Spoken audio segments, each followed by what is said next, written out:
Hello বন্ধুরা, তোমরা কেমন আছো? আশা করি সবাই ভালো আছো। আজকে আর একটা রেসিপি নিয়ে তোমাদের কাছে চলে এলাম। দেখো, আজকে ইলিশ মাছের একটা রেসিপি তোমাদের দেখাবো। কালো জিরে বাটা দিয়ে আর কাঁচা লঙ্কা, এই দুটো দিয়েই শুধু করব। তোমরা দেখো আমি কীভাবে করছি। এটা একটা নতুন রেসিপি। কে কে এই কালো জিরে বাটা দিয়ে খেয়েছো সেটা আমাকে জানাবে একটা কমেন্টের মাধ্যমে। ইলিশ মাছ আমি এখানে নিয়েছি 1 কেজি। দেখো, এবার চলো দেখে নিই কীভাবে রান্নাটা কমপ্লিট করব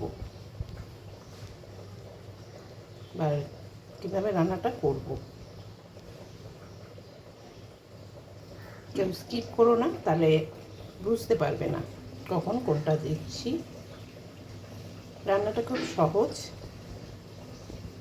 এবং খুব তাড়াতাড়ি হয়ে যায়। সঙ্গে থাকো। প্রথমে একটা কড়া বসিয়ে দিলাম, কড়াটা গরম হয়ে গেছে। এবার এর মধ্যে আমি কালো জিরে দিয়ে দেবো। কালো জিরে আমি প্রথমে 1 চামচ দিলাম।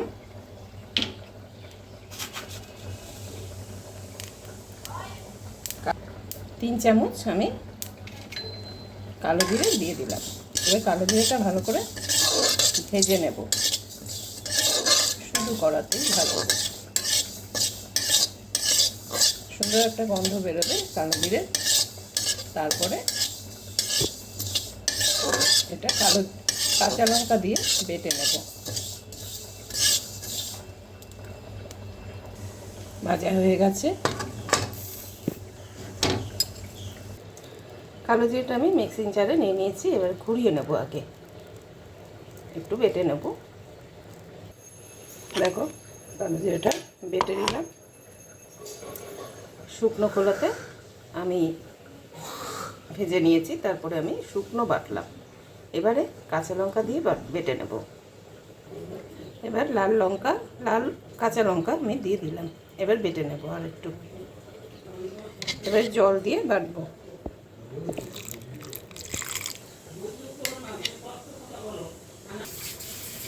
কালো জিরে আর কাঁচা লঙ্কাটা বেটে নিলাম। এবারে রান্নাটা শুরু করি। এবার আমি কড়াতে তেল দিয়ে দিলাম। তেলটা গরম হোক, ততক্ষণ মাছটা মাখিয়ে নিই। আমি এখানে 4 পিস মাছ নিয়েছি, বেশি করব না, আমাদের ঘরে লোক কম, তাই 4 জনের 4টে পিস মাছ নিয়েছি। এবারে মাছের মধ্যে আমি দিয়ে দেব এই কালো জিরে বাটাটা,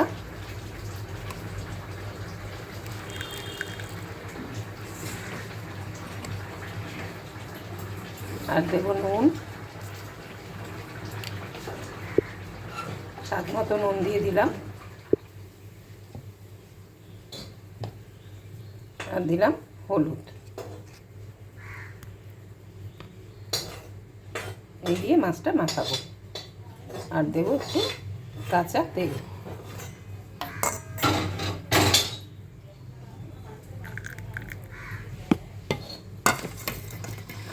দিয়ে এবার মাছটা মাখিয়ে নেব।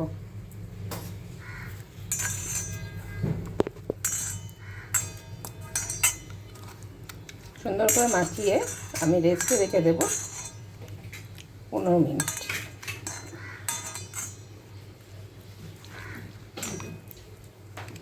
খুব বেশি রেস্টে রাখার দরকার নেই,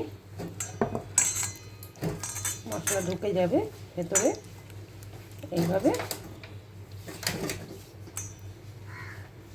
মেখে রেখে দেব। এবার আমি 15 মিনিট পর আবার এসেছি। এবার রান্নাটা শুরু করব। কড়াতে তেলটা গরম হয়ে গেছে, তেল বসিয়েছি। এবার মাছটা দিয়ে দিলাম।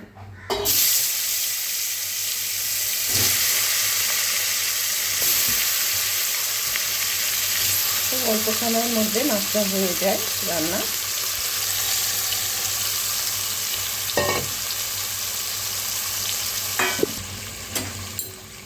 এবার মাছগুলো একটু করে দিলাম।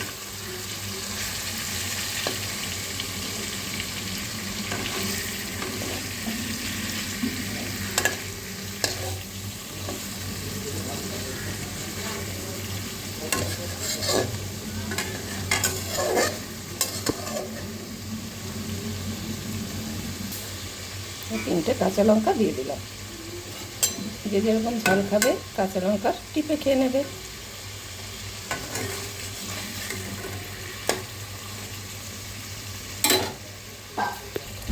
মশলাটা একটু কষাতে হবে, এইভাবেই কষে যাবে।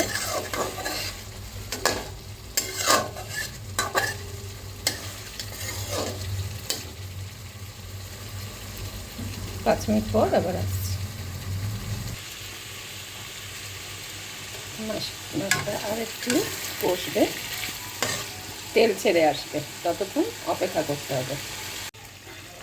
দেখো এবারে 5 মিনিট পর আবার আসলাম, তেল ছেড়ে আসছে।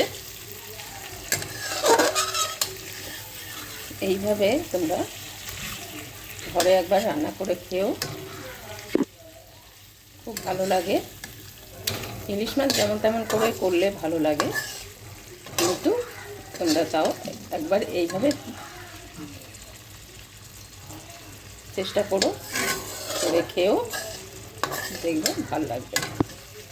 এক থালা ভাত খাওয়া হয়ে যাবে। আমি এখানে গরম জল দেব। গরম জল দিলে কি হয়, ঝোলের টেস্টটা খুব বাড়ে। এবার আমার এটা হয়ে এসছে।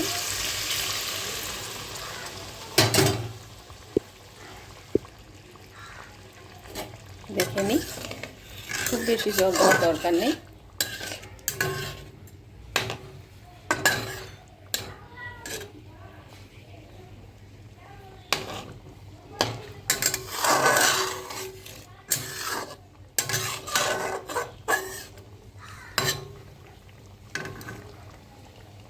এবার জলটা ফুটবে,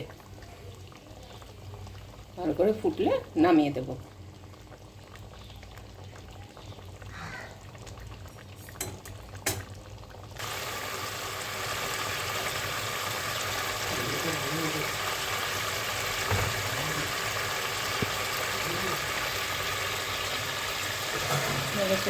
জলটা ফুটছে,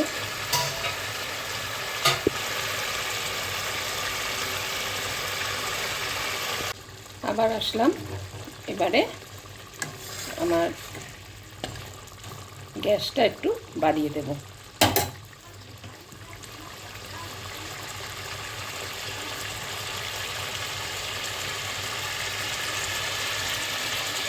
খুব একটা ঝোল রাখার দরকার নেই, এটা ভালো লাগে না। তাহলে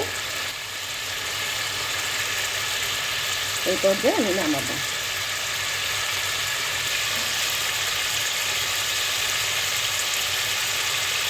রেসিপিটা আমার হয়ে গেল। এবারে আমি সার্ভিং প্লেটে এটা ঢেলে দেব। গ্যাসটা নিভিয়ে দিলাম।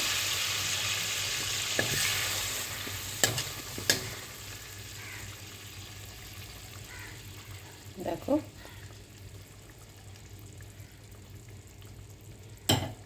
এইভাবে কে কে খেয়েছো আমাকে একটু কমেন্টের মাধ্যমে জানিও। যদি না খেয়ে থাকো তাহলে রেসিপিটা এইভাবে একটু করে তোমরা খেও।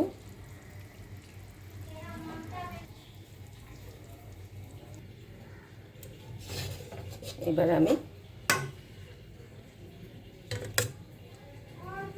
ঢেলে দিচ্ছি।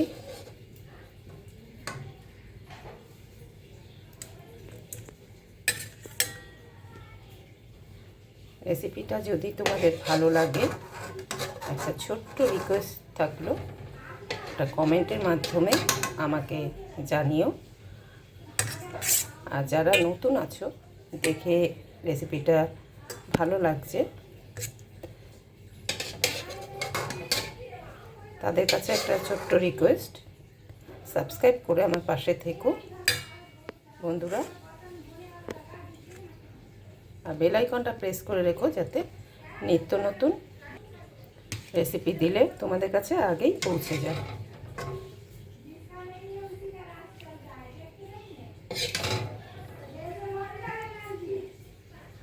এইভাবে তোমরা করবে, খুব ভালো লাগে খেতে। ইলিশ মাছ অনেকভাবেই করা যায়, খুব টেস্টি একটা মাছ, সবাই ভালোবাসে, কিন্তু ভ্যারাইটিসভাবে রান্না করলে সবাই ভালো লাগবে। ভিডিওটা আর বড় করলাম না, এখানেই শেষ করলাম। তোমরা ভালো থেকো, সুস্থ থেকো, আর আগামী রেসিপি পাওয়ার জন্য অপেক্ষা করো। টাটা।